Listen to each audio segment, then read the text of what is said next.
Good morning, good morning. So, this morning we are out here with Alex and his training dogs at Phil Hardburger. Again, this is just one of those parks where we have all those different things around us: bikes, cars, motorcycles, dogs, people, everything that can possibly make our dogs kind of climb that arousal curve. What we're doing right now is, again, we're just kind of priming, right? You got that time lapse from earlier where I just go, I pull them out of the truck, I put them on their place bed, I let them settle into their new environment, let them relax, especially dogs that are very anxious. So this guy's over here settling down really nice with Bear, and then of course Churro. We're gonna do a lot more of this stuff just because he is very anxious, right? I want him just to have this controlled observation and let him know that, cool, you can be a little nervous, but you're gonna continue to lay on your bed, just watch everything that's going on around you. And again, with Wolfie, he's a little bit different. He came pretty much straight from this kind of environment. So before we get started, what we are going to do is take each dog one at a time, right? We're going to have them go over by Alex. We're going to do some work with them over there and just doing the follow, place, down, working them through some of this stuff that we need to work them through in the stimulating areas, so that way they continue to understand that the expectations don't change, right? We want them to understand that the more consistent we are, the more consistent our dogs are going to understand those boundaries. That, hey, doesn't matter if we're going to the vet, doesn't matter if we're going to the zoo, to the Pearl. Jeff keeps doing the same thing everywhere we go. Then they start caring less and less about what's actually going on around them.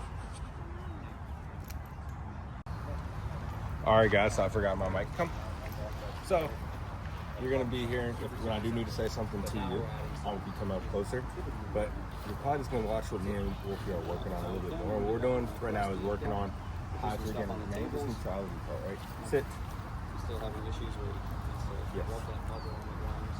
And what I mean by that is, again, I want him to not care about Alex, I want him to not care about Rusty, I want him just to care about what me and him are doing, right? And then I also want to start breaking it apart from the place bed. I want him to start understanding that, cool, those expectations over there are the same as right here. Down. No. Down. No. Down. No. Down. Anyway, what he's trying to do is come to me for comfort, or he's trying to go under there for comfort. It's like, no, dude. No. Down. There you go. Hang on, I just wanted to settle here, right? Again, what he's trying to do when he does that, and what we're going to stop him from doing, is when he's nervous about something, he wants to come to me for comfort. He wants to go to you guys for comfort, or he wants to go underneath something for comfort, where you guys can't see him, but he's down right around that area. I want him to understand that, hey, you're going to down wherever I tell you to down, and we're going to work through it. Yes. Come. No. Sit. Yes. Down. Good boy. Follow. Down. Let me go up a little bit to an 8 down. He's not one that doesn't have a 6. You see him trying to get away with those little things, and it's because he's aroused right now. Because Jeff and that other dog, there's kind of enough room to be doing active stuff around another dog yet. So it takes time.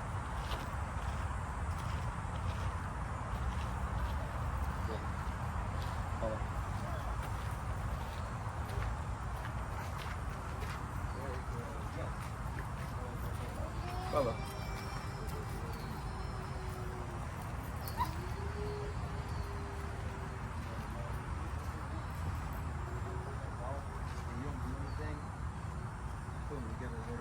But when you're having your little temper tantrum because you're super excited, or you want to go say hi, or you want to go bite him, whatever is going through your mind, you get corrected for that. It's not fun. It's not awesome. But what is awesome is when you just do what I ask you to do, you stay in that nice bubble, that happy bubble, and then boom, you tell him he's a good boy and he gets a treat. It's freaking awesome. Yeah. So we gotta mark those moments, good and bad. Down. No. Down. No. Down. No. Down.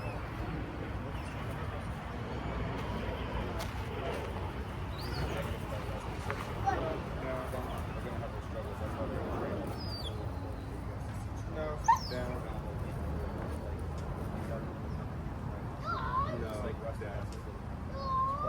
No. Down. Yes.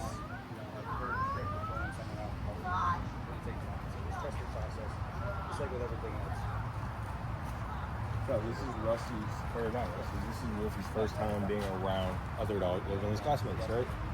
So again, you guys have seen he has a really good down, he has really good obedience. But when you're bringing him somewhere where again we have a very unknown dog, an unknown person, an unknown area, again, it's our third time out. This is what we're going to work him through. But that's fine, right? You saw as soon as we got him into the down, he was a temper tantrum. He's been Wolfie. We just went and paid him.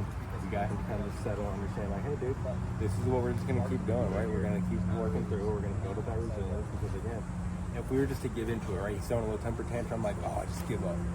He's going to understand, well, I got to throw a temper tantrum anytime I'm uncomfortable. I want to make every dog uncomfortable mentally because that's how we're going to build up that mental toughness, right? If everything was super easy in life, then we wouldn't have to do that, but clearly it's not. This is what's going to pay off when we're out in public and, you know, we want to take them everywhere. We want to take them to all those stimulating places. But we got to build this confidence up to really be able to succeed in that.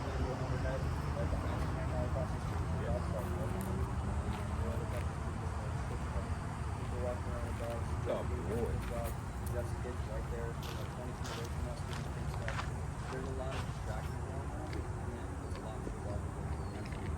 But, like I said, just because we're changing the concepts of going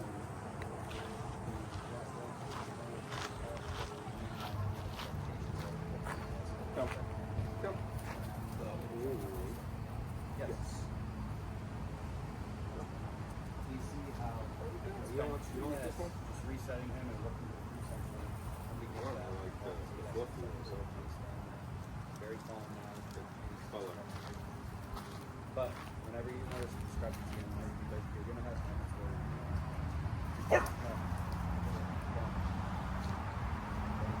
we walk out a couple more times.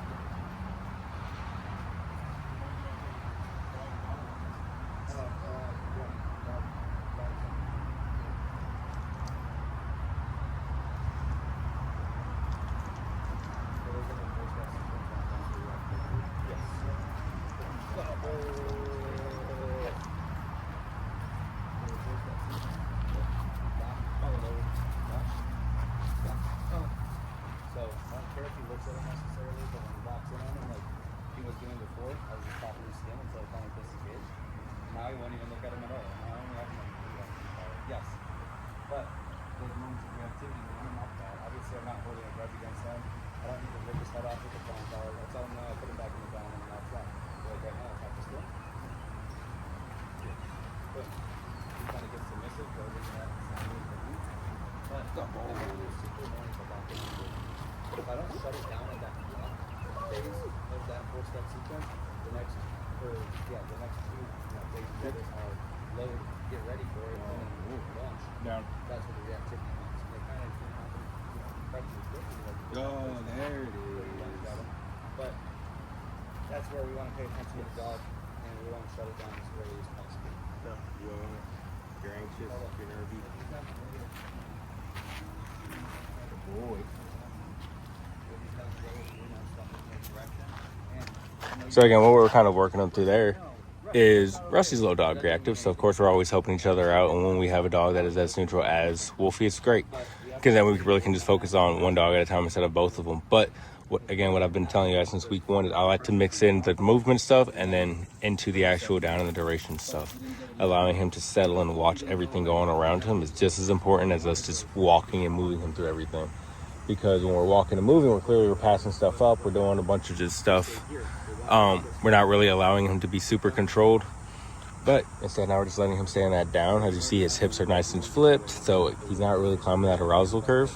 Remember, there's 4 steps in that arousal curve in that video, right? You have your look, lock, load, and lunge, right?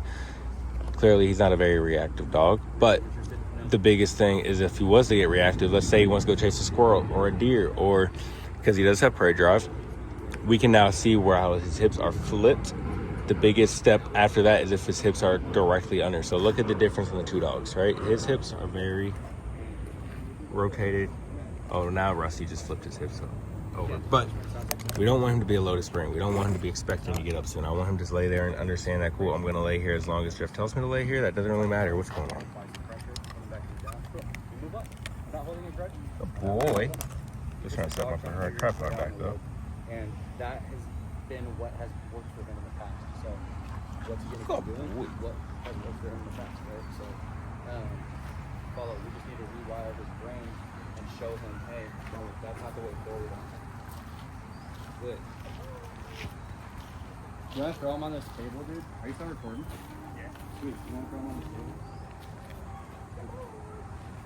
Oh. We're not ready for this contest again. Yeah. Find it for like an hour.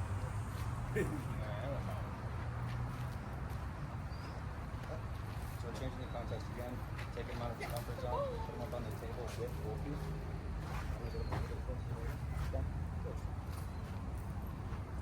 Yes.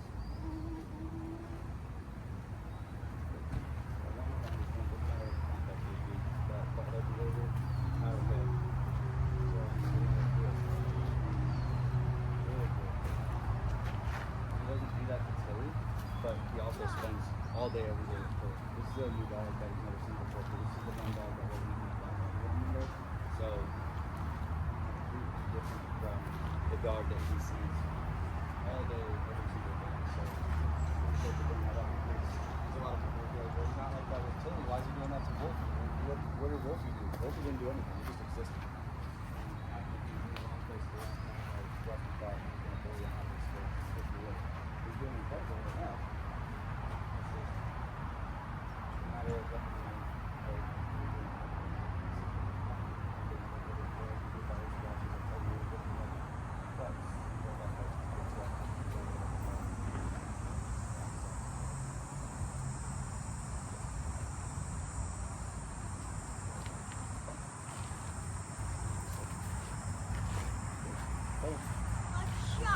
So we're gonna keep working. I wanted to record that first session.